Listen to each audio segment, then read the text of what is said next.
He's Christoph Sims, Pro Football Talk Live co-host, and you'll find him on Football Night in America. They got the Bears and the Rams. Festivities start at 6 Eastern on NBC and Peacock. Good to see you again. Give me the team or the player with the most pressure this weekend. Oh, well, I think, team-wise, that's a good one. Player, I still think we're probably on the Josh Allen conversation just because of course, yeah, I know Burrow not being in there, Lamar, Patrick Mahomes, everybody thinks that. J- As I've told you before, and we discussed, I think the last time on, we're looking at the modern day John Elway. He's one of the greatest quarterbacks we've ever seen play the sport. He's yet to get to a Super Bowl. I think he feels that pressure. I think you could see that on his face last weekend, right? So that would be one, right? The other guy I would say is CJ Stroud. I mean, CJ Stroud last week, how could there not be pressure? Everybody's going to be looking at him. That's the Houston Texans defense is like the 2013 Seahawks or the 2015 Broncos or the 2000 Ravens. They're the best unit left in this playoffs. And the way that he played, I mean, I was yelling at the screen going, just kneel on the ball, Texans, kneel on it, and you'll win 14-3. Just don't do anything again, right? So we're going to be watching him for sure. And I think after that, the team I probably look at to have the most pressure would be the Denver Broncos, honestly. Denver just being at home, expectations. Ooh, the first big time home playoff game. And we're a number one seed in the Sean Payton era and Bo Nix's first home playoff game. So this is uncharted territories for them. I would think that would be the team I'd probably pick under the most pressure. No Sam Darnold on the list, huh? Well, there's that for sure. Yes, everybody, I felt like that was almost too obvious. We know Sam Darnold. He's going to be the guy we look at. I'm a big believer in the Seattle Seahawks. I will be shocked if they lose the football game on Saturday night. I think they are in another class from the San Francisco 49ers. Their roster, their defense is just a tick below the Houston Texans. I think they're a team on the rise. I hope he's healthy. But yeah, we'll be watching him. That's an obvious one. Give No doubt. me the game that could be a blowout of all the 4 games. You know what? If you had to make me choose one game that I think could be a blowout, I think it would be the Seattle Seahawks 49er football game. That would be the one. I'm amazed that the 49ers are there. I'm friends with Shanahan, and I just think this is maybe his greatest coaching job ever. When you just talk about everything that's happened, the injuries, right? All of that, the defense, they're just decimated. They got destroyed in that Week 18 matchup. I mean, I don't need to say much. You saw Shanahan at halftime. He was like, I'm just glad we're down by 10 points, right? Because I think he was like, we should be down 20, 24. So I do look at that and go, do I think Seattle can slow down the Shanahan offense? Yes, of course I do. And Seattle was so close on offense to kind of blowing them out of the water in Week 18. I think that if there's one, that'll be the game. Help us understand what Kyle Shanahan does for his quarterback in the huddle, and then, well, they cut that off with 15 seconds to go. But sure, what exactly is he saying to Brock Purdy? And as he gets ready to call the play or go to the line of scrimmage? I don't think he says much to him in that, from my understanding, right? I think they've already been wired as a robot during the week to kind of know, hey, when I call this, he makes it simple for them. When I call this, so it's not in game as much as it is prior to that, leading prior up to okay. Right. Okay. He's already come into the game plan going, listen, I'm going to call this play with this play in the huddle too. So you got to figure out and just look at this guy. If he goes this way, check to the other play. If he goes to this way, stay with the play we got called. But he's an ultimate, what I always the phrase I use is code cracker, right? Shanahan is rare in the history of NFL football, and I would say Bill Belichick could do this the other way around. Shanahan's dad could probably do it as well. He could be a defensive coordinator. He understands the defensive rules every bit as much as any defensive coach in the sport, and that's what he does. So when he gets into film during the week and starts to go, okay, what do they do when I play this formation and that formation? He tries to find something to go, all right. I know they're going to kind of be in this one defense or maybe this other defense. And now I'm going to devise a few plays off of it that are, if I can get them in this one defense, it's going to challenge some rules of some of the guys in this coverage, right? And as long as he can figure out, okay, you're going to be in this, he now can kind of teach his receivers and maybe a play action pass to go, wait, this guy's got this rule. And if we do this to him, it kind of blows up his rules. And now he's in trouble and they can't stop it. So I know that's a long way to say that. It's a deep conversation, but I hope that answered the question pretty well. Weather is perhaps going to play a role in the Bears game. Right. Who is affected, aside from the quarterback? Who's going to be affected the most with this weather? Well, I think it's the ones I go to after that are running backs, right? Running backs, I think just because it is so cold, the contact, the ball does become slick. So anybody carrying the football, I think, is the next guy you look at.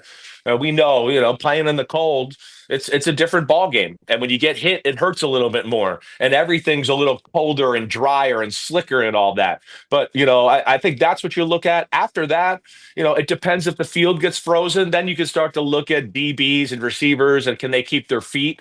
But as far as the quarterbacks, like you mentioned, I'm not worried about either one of those quarterbacks. I mean, they can throw the ball through anything, right? These are two of the greatest arms in the sport, right up there with Josh Allen in that category, right? Where they can throw spirals, they can cut it right through the wind and still make power throws. And I don't think it'll be affected too much on Sunday night. Sam Darnold with an oblique injury. Explain to us how that would affect him. Yeah, I've had it. It's an annoying injury for a quarterback. Think about it. When you're throwing a lot of right, your golf swing, anything like that, baseball swing, you're swinging and you're trying to create that torque between the lower and upper half of your body, right? And that's what great throwers do. You see Josh Allen, he's like this sometimes, and then he lets it go. Well, that muscle there, your oblique, is what's letting you rotate out of it. And when your arm is disconnected as well and you have a longer lever, it really can pull on there. And I'm telling you, it's something that I had before and it bothered me for weeks. And the first week it happened, I mean, I couldn't throw a football for the first 7 or 10 days I had it. Okay. Yeah, so I'm going to be interested to see what he's got there, right? The guy at LSU, Nussmeier, he had it this year, and it really affected his play. That is not an easy injury to deal with, and I'll certainly be looking at Sam Darnold early in that football game to see where he's at with that. Dante Moore going back to Oregon. Yeah. Boomer Esiason said that the Jets benefited because they probably would have taken Dante Moore, and Dante Moore is not ready to play, which is an interesting perspective on that. But who benefited the most of Dante Moore going back to Oregon? Dante Moore or Ty Simpson of Alabama? Oh, well, I think Ty Simpson here just in as far as right now, because now he's automatically, I think, QB2. I haven't studied Trinidad Chambliss yet. I know he's damn good and he's exciting, but I think the NFL's a little hesitant on the smaller quarterback between Kyler, Tua, Bryce Young, right? So that's something that I'm interested to dive into. But I think Ty Simpson, and I'll say this, Dan, I agree with Dante Moore. I think that was the right decision. Yeah, he's got the talent to be the number one pick in the draft. He has all that, but I'd like to see him let his body mature a little bit more. I think he can become a little bit of a better leader and show some better, body language during the game as well. His talent jumps off the screen, but yeah, playing those reps, you know how important that is. I'm glad he's going back. You're a New York Giants family. What did the family think of John Harbaugh?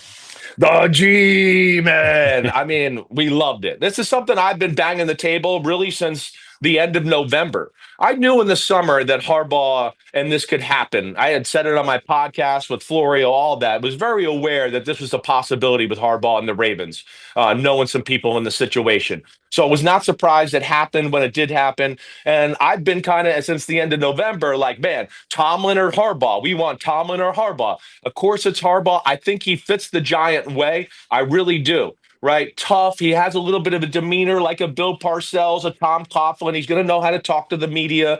And I think his core beliefs are core Giant beliefs. I said yesterday, like when I was growing up or even playing in the NFL, the one thing about the Giants was always, oh my gosh, look at the Giants walk on the field. Holy cow, how big are they, right? They were always the look team. Whoa, they got a huge tight end, huge tackles, big defensive tackles, pass rushers, all of that.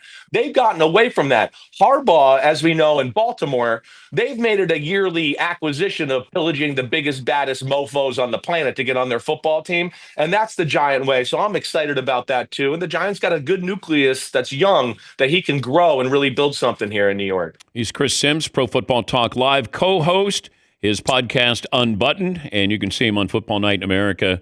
It'll be the Bears and the Rams on Sunday. They start at 6 Eastern. How much have you watched of Fernando Mendoza?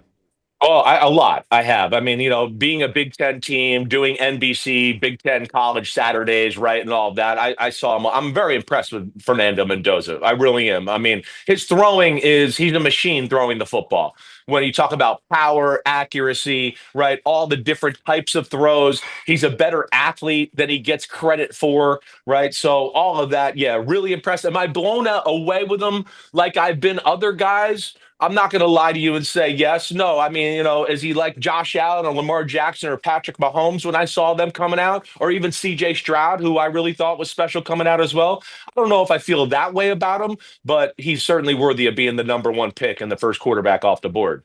Yeah, as a source said to me, there's nothing he does great, but there's nothing that he does wrong. That he knows what he's doing. He does how to play. I don't know if that's the best description for the number one overall pick, but we always look for flaws. That guy's throwing motion, or he got away with, some bad habits in college. He doesn't anticipate. He doesn't, line of scrimmage process, all of those things. It feels like he has all of those things. Exactly. But I said, would you sign up if I said he's going to be Joe Flacco?